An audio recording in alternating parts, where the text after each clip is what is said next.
these amounts easily surpass the threshold for the crime of plunder under our laws.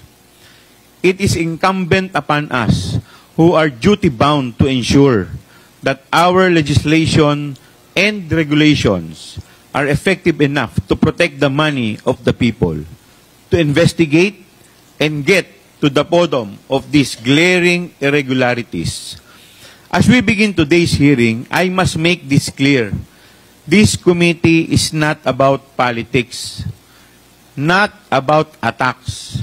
It is not even about the release or approval of any budget, as some have implied. This investigation is not prompted by any motive other than a desire to make the numbers make sense.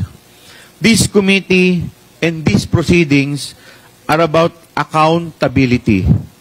We seek to learn the truth of how public money, ang pera ng taong bayan, is being used, whether or not our current laws, rules, and procedures are sufficient to ensure the security and safety of these funds. Maraming magandang umaga po sa inyong lahat.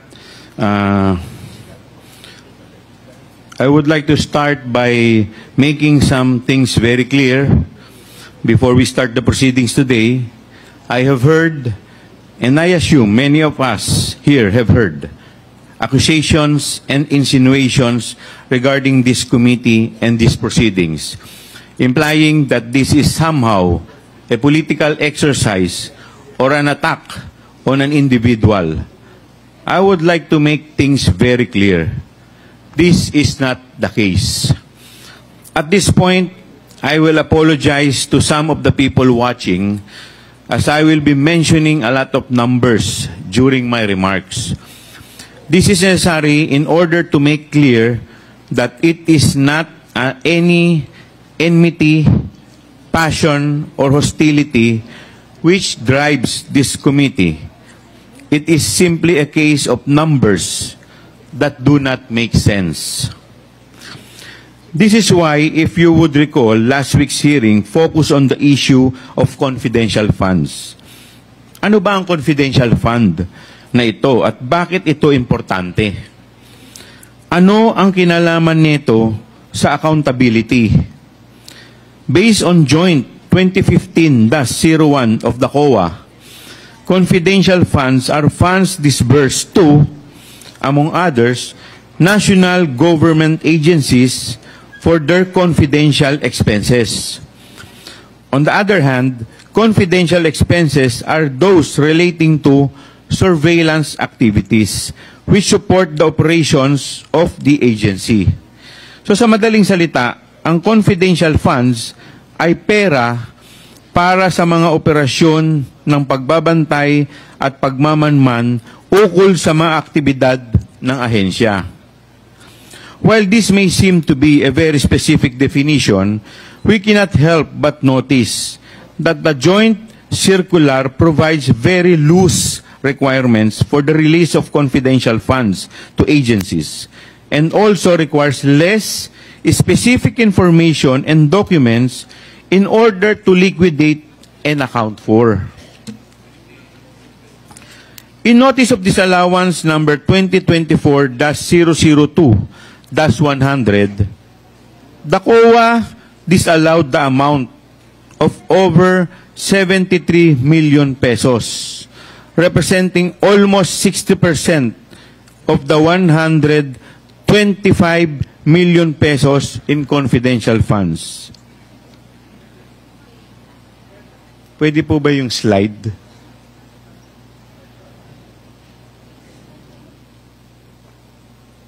Paki-present.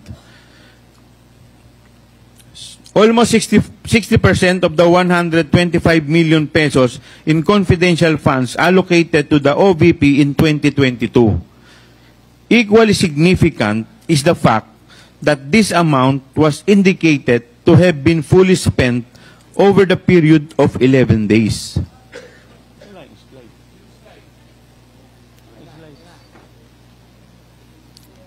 Wala pang kalahating buwan, naubos na daw ang 125 million. supposedly to fund surveillance of 132 areas. This amounts to 11 million pesos spent per day for these surveillance activities conducted over the holidays. Lumalabas po, mahigit 11 million po sa isang araw ang ginagastos po nila sa surveillance activities. Kasama na po dito ang Pasko. I note that while these numbers are already staggering, this is only a portion of what this committee is investigating and dealing with. In fiscal year 2023, the OVP received 500 million pesos in confidential funds. This includes the 125 million mentioned above disbursed in 2022. In addition to this amount, spent in 11 days, the OVP was disbursed 125 million per quarter for the first 3 quarters of 2023. The entirety of which has been questioned by the COA through Audit Observation Memorandum o yung tinatawag po nating AOM. In other words, one of the 500 million we are talking about, only about 10% or 51 million has been definitively allowed by COA. Sa 500 million po, halos 10% lamang po ang pinayagan ng COA at sinabing walang problema. At ito po yung nagkakahalaga ng 51 million. When one goes deeper and looks at the liquidation reports for these disbursements, a disturbing pattern and similarity emerges with perfectly round numbers. Ni isang sentimo po ay walang butal. Being attributed to expenses such as medicine and food, paulit-ulit po at parang kinapi-paste ang liquidation ng confidential funds ng OVP. With this in mind, to all but the most biased observers, it should be very easy to see why this committee has chosen to investigate the possibility of gaps in the regulation of confidential funds, as it is possible that we have seen these gaps exploited before our very eyes. What we have seen regarding the usage by the OVP of its confidential funds certainly gives this committee and the country cause to want to find out the facts behind this. Ultimately, to fulfill this august body's mandate of crafting effective laws and legislations to protect our people's hard-earned money. This committee is understandably very alarmed at these reports implying misuse of public funds. In particular, because of the astronomical, almost unimaginable amount of money involved. I must stress at this point that the sheer vastness of these potentially misused funds sets this matter apart from other instances of irregularity and disallowance. These amounts easily surpass the threshold for the crime of plunder under our laws.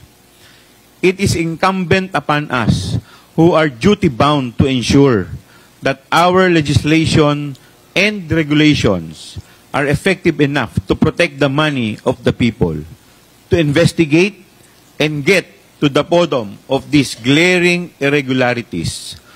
As we begin today's hearing, I must make this clear. This committee is not about politics, not about attacks. It is not even about the release or approval of any budget, as some have implied. This investigation is not prompted by any motive other than a desire to make the numbers make sense. This committee and these proceedings are about accountability. We seek to learn the truth of how public money, ang pera ng taong bayan, is being used, whether or not our current laws, rules, and procedures are sufficient to ensure the security and safety of these funds. Maraming salamat po.